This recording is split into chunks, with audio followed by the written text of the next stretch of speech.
It started with a look. Not the kind of look you can describe, exactly. Not the kind you remember in detail. But the kind you feel. Like a draft through a closed window. Like an unspoken question that already assumed the worst.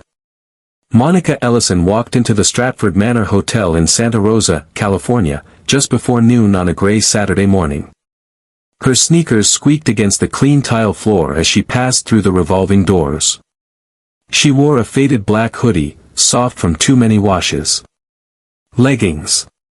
A canvas backpack slung casually over one shoulder. No assistant. No entourage. No laptop bag. Just her. And a quiet plan.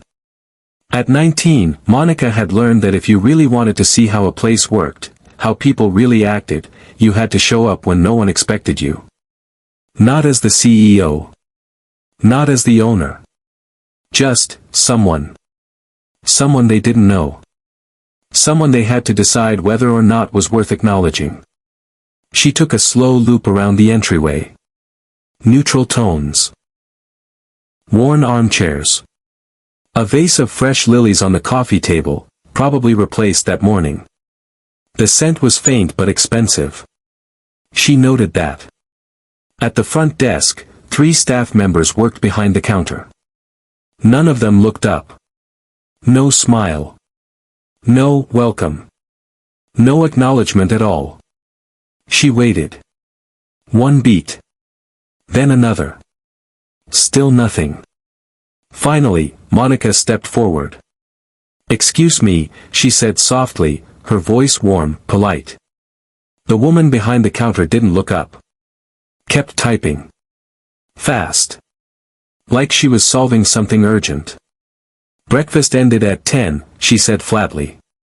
"You'll need your key card to re-enter the dining area." Monica blinked. "Actually, Are you with one of the guests?" the woman interrupted, finally glancing up. Her badge read Shelby.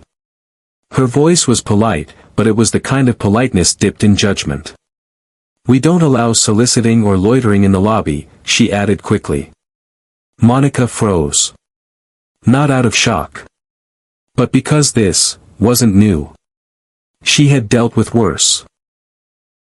Investors who questioned her numbers, reporters who asked if the founder was coming soon, developers who talked over her like she wasn't in the room. But this felt different. This wasn't about a business deal. This wasn't about negotiation. This was about her. Her face. Her presence. Her existence in a space they decided she didn't belong. Before she could respond, a tall man behind the desk chimed in. "If you're looking for work, we're not hiring right now," he said with a practiced smile. "But you can leave a resume at the back door near the service entrance." Monica's mouth parted. She stared. Then came the supervisor. Crisp blazer. Coffee in one hand, Bluetooth headset still in his ear like he was closing mergers in the back room. He gave her a once-over. "Ma'am," he said, formal now, "we're going to have to ask you to leave. This is private property. If you're not a registered guest or visitor." "Are you serious right now?" Monica asked, arms folding across her chest. "If you don't comply," he added, voice tightening, "I'll have to get security involved." She didn't yell. Didn't argue. Just checked her watch. 11:38 a.m. She let out a breath, slow and tired. Pulled out her phone. One text. No emojis. No punctuation. Then she turned. And walked out. Past the lilies. Past the people who didn't care. She sat on a cold metal bench just outside the entrance. But what happened next would flip everything upside down. And none of them were ready. Part 2, the bench. Monica didn't sit long. She crossed one leg over the other and tapped her sneaker against the pavement. The sky was low and dull, the kind that pressed against your mood and made everything feel slower. She wasn't angry. Not exactly. That would have been too easy. She'd been here before, in other lobbies, other cities, other rooms where people looked past her. Too young. Too black. Too informal. Too something. She knew the script. She just didn't expect it here. Not in her own building. She looked back through the glass doors. Shelby was laughing now, leaning against the desk like she'd just told the world's funniest joke. The tall guy had returned to his phone. No one wondered where the girl they just kicked out had gone. No one cared. Monica exhaled. Picked up her phone. Made the call. "Yeah," she said when the line picked up. "It's me. I'm outside the Santa Rosa property. I need Marcus and Aisha here now." There was a pause. "What happened?" the voice on the other end asked. Her tone was flat. "Just send them." 9 minutes later, exactly 9, 2 black SUVs pulled up to the curb. Monica stood. Brushed the dust off her hoodie. The back door opened. Aisha Langston stepped out first. Director of Operations. Tall. Commanding. Dressed in sleek black like she was born for it. Her heels clicked against the sidewalk like punctuation. She didn't ask for an explanation. She didn't need to. "Say less," she said, eyes already scanning the lobby. Marcus Benton stepped out next. Legal. Calm. Sharp. Already flipping through a manila folder. "Contracts, titles, employee logs, all time-stamped," he said. "We good to walk in?" Monica nodded. "Let's go." They moved in formation. Monica in the middle. Silent. Focused. Aisha to her left, locking eyes with Shelby as they entered. Marcus just behind them, documents in hand. Shelby looked up. Blinked. Stiffened. "Can I help y'all?" she asked, trying to summon customer service from somewhere deep. Aisha didn't stop. "Yeah. You can start by apologizing." The room tensed. Shelby blinked again. Sorry, I'm not sure what this is about but." Marcus stepped forward. Set the folder down with a soft thud. "This is Monica Ellison," he said. CEO. Owner. Signatory on your last 3 payroll deposits. You asked her to leave the building. Silence. Not the awkward kind. The weighted kind. The kind that made air feel like molasses. Shelby's face shifted. Disbelief. Confusion.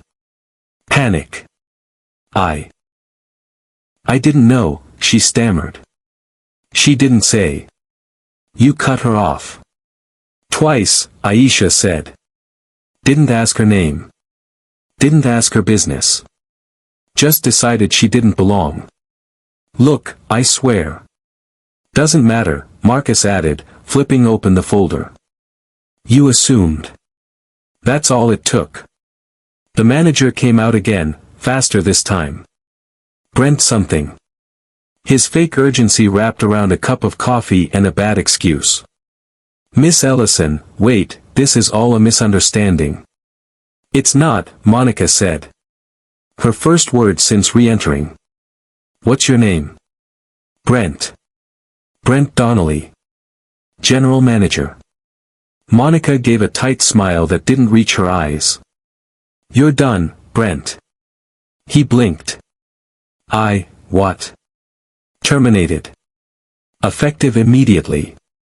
Shelby gasped. Monica turned to her. "You too."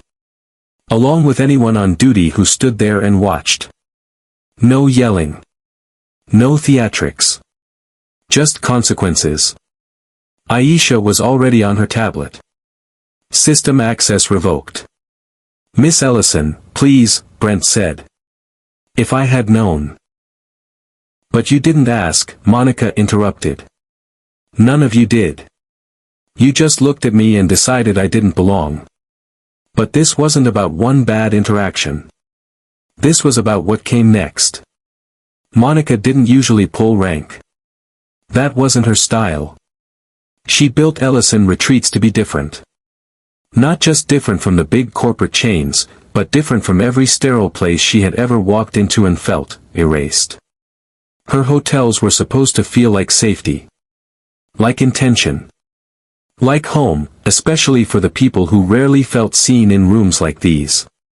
But sometimes, being the leader meant doing the hard thing. The uncomfortable thing. The loud thing. And this was one of those times.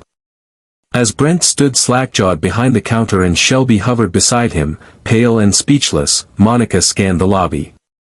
Every step she took, every word she chose next, mattered more than just this moment. This wasn't just about her hoodie.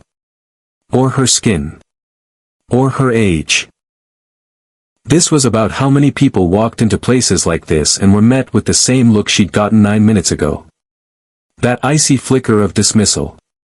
That polite hostility that wore a badge and smiled just enough to not get written up. She turned slightly, her voice even. "This hotel is one of 15 under Ellison retreats," she said. "I personally closed on this location 3 weeks ago. I've signed off on every dollar spent here in the last 21 days, from staff bonuses to guest amenities to the brand of coffee in the back office." Brent looked like he might faint. "You drank that coffee this morning, didn't you?" she added. "I picked it." She didn't wait for him to answer. "And I picked you," she said flatly. "I chose to believe that you could represent this brand. Represent me. I don't make that choice lightly." Shelby's arms had dropped to her sides now. Her voice, when it came, was barely above a whisper. "I didn't mean it like that." Monica turned to her slowly. Her eyes were steady. Not cruel.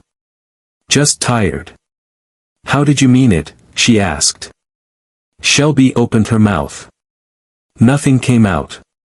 "You told me to leave my resume at the back door," Monica said, her voice still calm, still surgical. "You made 3 assumptions before I finished one sentence. That I was poor. That I was uneducated. That I didn't belong." A long silence followed. One of the guests in the lobby, an older man in a windbreaker, sat back in his armchair with wide eyes. His phone was out now, quietly recording. Monica didn't care. Let them record. Let them see. "I walked in to observe guest morale and staff culture," she continued. "Instead, I observed something else, how quickly someone can be turned into a problem. A threat. A thing to be removed." Aisha stepped forward, tapping her tablet. "System access is already shut off," she confirmed. "Building credentials will be revoked before the hour is up. Interim leadership's on the way." Marcus added without looking up, "HR has been notified. All on-site employees are on administrative leave pending review. Terminations will be processed in sequence." Brent finally broke. "This is extreme," he stammered. "One mistake and we're being wiped out." Monica turned to him, her voice quieter now, but somehow even heavier. "Extreme," she repeated. "You think this is extreme?" She let the word hang. "Extreme would be trusting you again. Extreme would be pretending that this kind of treatment is just a one-off. That it doesn't ripple." Brent tried to argue, but Marcus held up a hand. "It's done." And just like that, it was. Except it wasn't.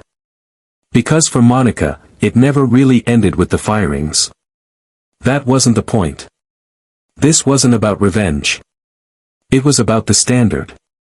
And where that standard came from, why she was so unapologetically firm, was something deeper. It was about her mother. It was about her first guest room. It was about every sideways glance, every clipped voice, every time someone saw her and decided she didn't belong. And now, with this power, she had to be the one who didn't look away. She had to build the thing she never had. Part 4, The Foundation.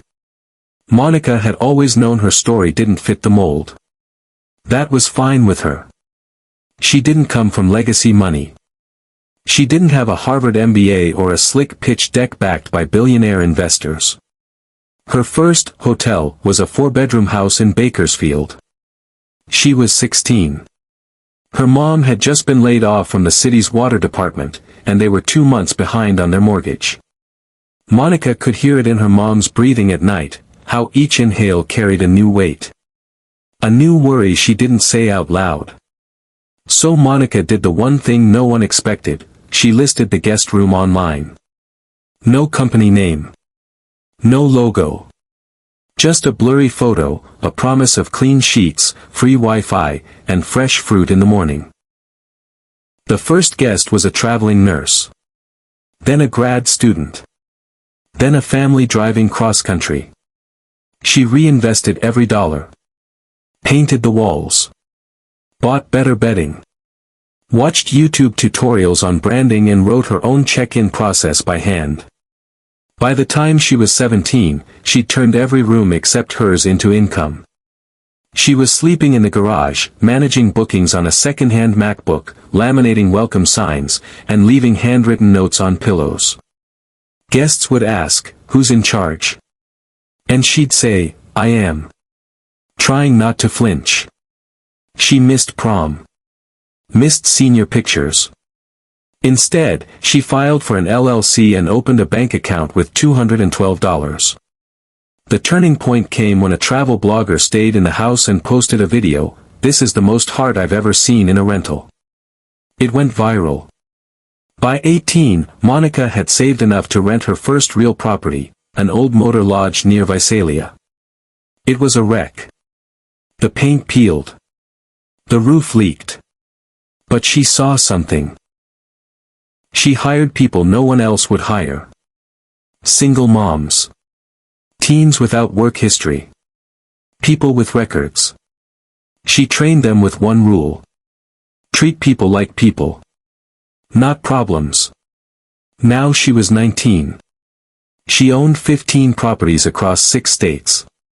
But none of that mattered in the lobby of the Stratford Manor when she was seen as nothing more than a girl in a hoodie. Which is exactly why she couldn't let this moment slide. Not for herself.